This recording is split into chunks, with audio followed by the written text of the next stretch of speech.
Alright. Alright. Castle Crusher on board.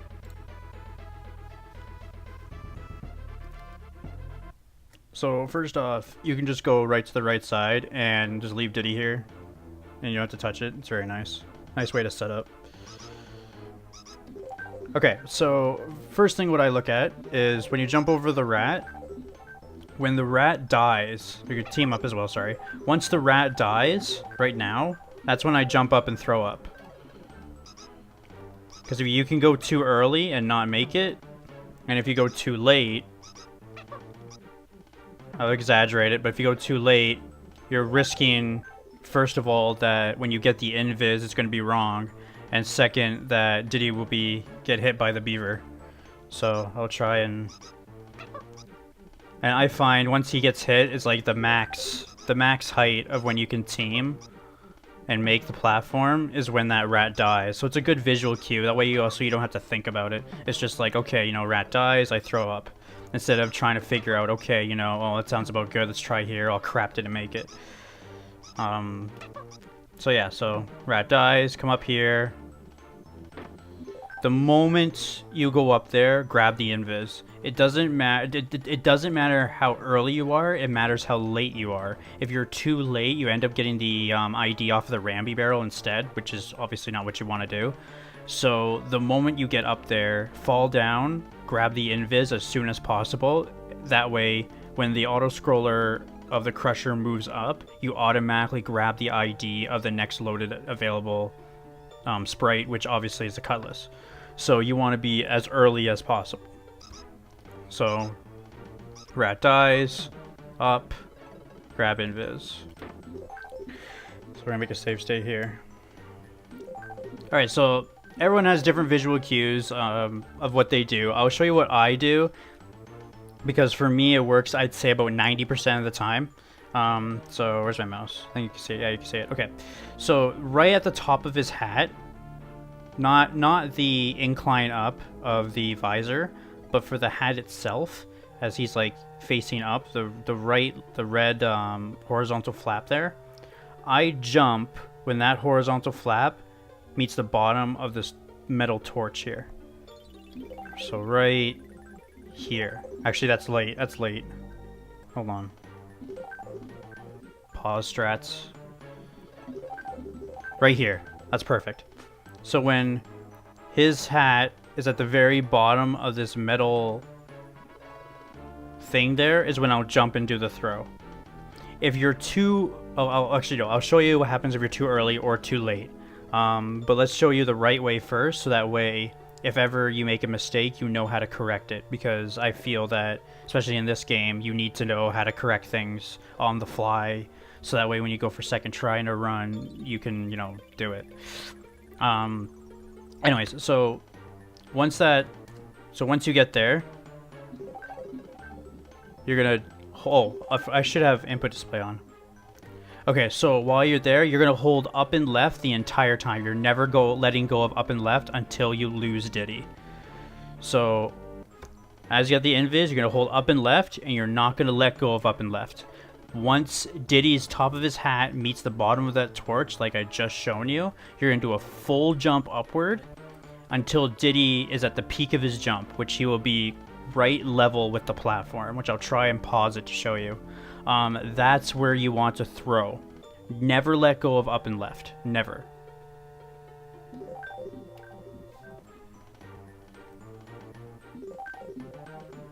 So there, jump, throw. Oh, wow. Well, there you go. Now you see what happens when it's too early. Like that. And you'll throw right when Diddy is level with the platform. So you go at that visual cue. Actually, I guess you want to do a little over that visual cue, not just at the bottom of the torch. Maybe you do a little bit over. It's hard to do it while you're explaining things. But Diddy will be level with the platform. Now, where the position is now, when he does the up throw and left, like I said, you're never letting go of up and left, Diddy will now take damage. The moment you take damage, let go of all inputs. You want Dixie to damage boost like she usually does, jumping straight up. Then you don't want him to touch anything until the Cutlass attacks you. So Hold up and left the entire time. Right at the torch. Jump, throw, take damage, let go of all inputs. Then you see how I was standing there the entire time until he attacked me. The moment I seen him attack me is when I do a full jump. It's basically the entire iframes that you have. So one more time. Hold up and left till that hat and torch. Up. Let go of everything. Wait till he attacks you and jump. Okay? Now, for the Rambi barrel, you don't want to do it as quick as possible. If you're too quick, what happens... Well, actually, I'll show you that. So, let me show you the right way first. So, once you jump from after he attacks you, you want to flutter for, I'd say, about half a second or so, and then back in the Rambi barrel. You don't want to do too quick, but you don't want to stay there long either. If you want to use a visual cue, use Cutlass's head bonks, like we did in Crack Warp. So in Crack Warp, you know that when his head bobs twice, you can throw Dixie, hit the swords, and go into the barrel, and it will work basically 100% of the time. For this, you want him to bob his head once. So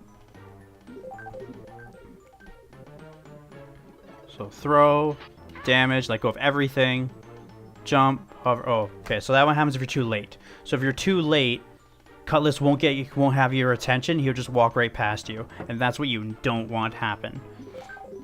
That means I jumped too late. So let go of all inputs, jump, hover, in.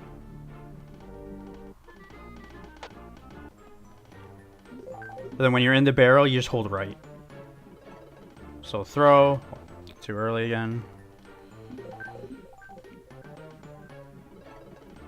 So throw, let go of everything, jump. I waited way too long. This is a very hard trick to explain as well as do it. I apologize. I hope you're somewhat understanding this. I'm trying to go slow. So let go of everything, jump, flut, in. And then it's hard to see, but I am waiting until, because you can't wait too long, but I'm waiting until his head bonks once. Once Cutlass's neck goes up once the first time, that's when I go into the barrel. And you want to hover there until that happens. So I just keep doing it until you can see it. So attacks. See how he moves his head up? That's when I go in the barrel. And then you hold. I soft lock there. That's what happens if you soft lock. I'll show you that as well. So in, then hover in. Okay, so I'll show you what happens if you're too fast. So if you flutter and you go way too fast, I'll show you what happens. So you get his attention, do a quick hover and in. So first of all, you can get hit by Dixie, because when you threw the invis, whatever reason, Cutlass is on a different layer. Which I think is what the magic of the trick is, but it's all theory. But if you also go too fast and you're in the barrel, it will look... Oh, wow, I just naturally did it. It will look like you're going too late. It will look like you're going to go fast enough. Which is what I'm trying to show you. So I think I was too fast. Yeah, see? So it looked like I was too late. So that, like, because he already threw his swords down. And Rambi didn't have time for him to clash with the swords. So it looked like I needed to go faster, but that's not the case. So if you have that trouble where you lose Rambi and it looks like, oh, you know, I missed the swords because the swords happened after, like the hitbox of the swords happened after I came out of the Rambi barrel, it means that actually you were too quick, you're too fast. Obviously the opposite effect, if you go too slow, you just end up getting hit and killed before you even get into the Rambi barrel. So for this, if you jump way too late, so let's jump like at the fire. Whoops. Not only can that happen, but if you jump at like the fire or something and throw like really early, you end up bonking your head on here, and it's impossible. You can correct yourself though. Like say I do this. Well, you can correct by going left a bit, but then most of the time you don't get his attention. The trick, the magic of this is when you let go of everything of the D-pad, for whatever reason, if your position is right, he will attack you. But if you press any directional input whatsoever after you lose Diddy, Cutlass will not get you. Will not get Cutlass's attention. I don't know why it works like that. So pretty much though, like the moment you get hit, you want to let go of all D-pad movement. And the hard part of the trick really is to get Cutlass's attention. But once you get Cutlass's attention, it's pretty free. Because then you just hover in there until his neck. And then boom. So while you're in the barrel, yeah, hold Y and right. So you can use all kinds of different visual cues for this. You can use the beaver. You can use the little black spot. Okay, so another visual cue you can use if you don't like the torch. There is a black right here. There's like a black little hole here.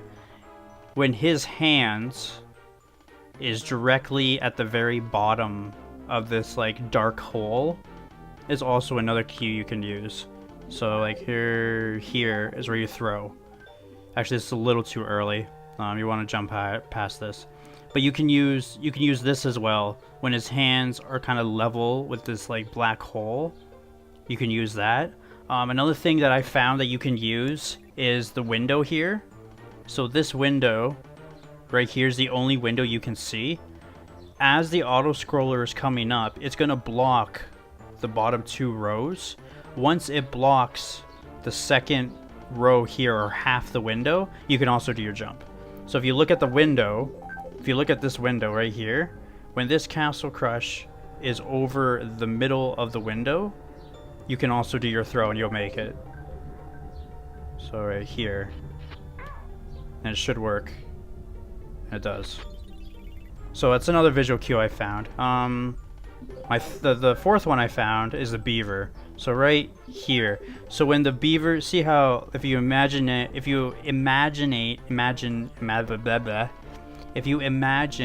that this wall goes continuously downward, and there's like an invisible like line here.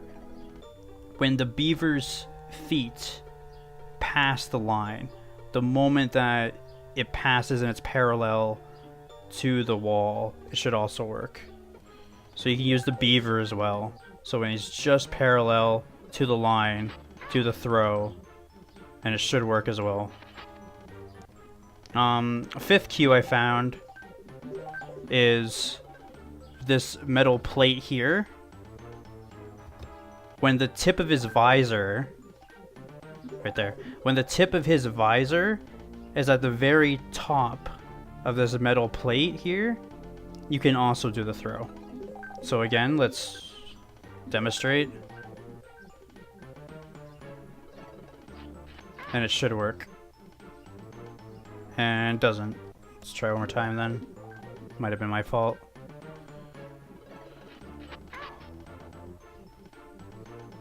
No, it doesn't. Okay, so scratch that. So any of the 4 I would pick. Either the beaver being parallel to this wall, half of this window, the top of his head to the bottom of this metal plate, or his hands directly at the bottom of this black hole, is all what I would suggest. So being at the end of the video, I will do it once at the very beginning, so you can see it from the very beginning with input display. So you can go all the way to the right, you don't have to touch anything, the rat will go over you. You want to jump over the rat, you want to do your throw the moment he dies, grab the invis, whatever visual cue you want to use. Tip of his jump, let go of all D-pad movement. Oh, wow. I love it when that happens. One more time.